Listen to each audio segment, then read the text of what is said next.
নমস্কার বন্ধুরা, রিয়ার হেসেলে আপনাদের সকলকে স্বাগত জানাই।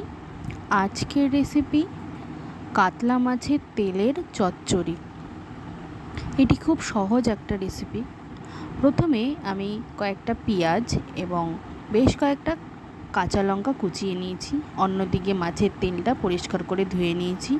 এরপর তেলের মধ্যে কেটে রাখা পেঁয়াজগুলোকে আমি দিয়ে দেব। বেশ খানিকটা পেঁয়াজ হলে খেতে খুব ভালো লাগে। আমি এখানে পেঁয়াজটা একটু লাল লাল করে ভেজে নিয়েছি। এরপর কেটে রাখা কাঁচা লঙ্কাটাকে আমি পেঁয়াজের সাথে ভালো করে ভেজে নেব। এখন কেটে রাখা ও পরিষ্কার করে রাখা মাছের তেলটা আমি কড়াইয়ের মধ্যে দিয়ে দেব। দিয়ে ভালো মতো নাড়াচাড়া করে হলুদ এবং স্বাদ অনুযায়ী লবণ দিয়ে ভালো করে মিশিয়ে নেব।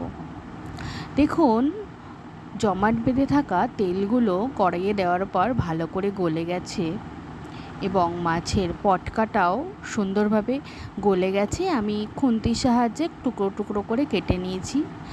এই পর্যায়ে দেখুন সবকটা ভাজা ভাজা হয়ে গেছে। এই পর্যায়ে আমরা নামিয়ে নেব এবং গরম ভাতের সাথে এটা সার্ভ করব। খেতে কিন্তু খুব সুন্দর হয়েছিল। আপনারাও অবশ্যই ট্রাই করে জানাবেন রেসিপিটা কেমন হলো। খুব সহজেই এটি বানানো যায়। ভিডিওটা ভালো লাগলে অবশ্যই চ্যানেলটা সাবস্ক্রাইব করবেন। নমস্কার।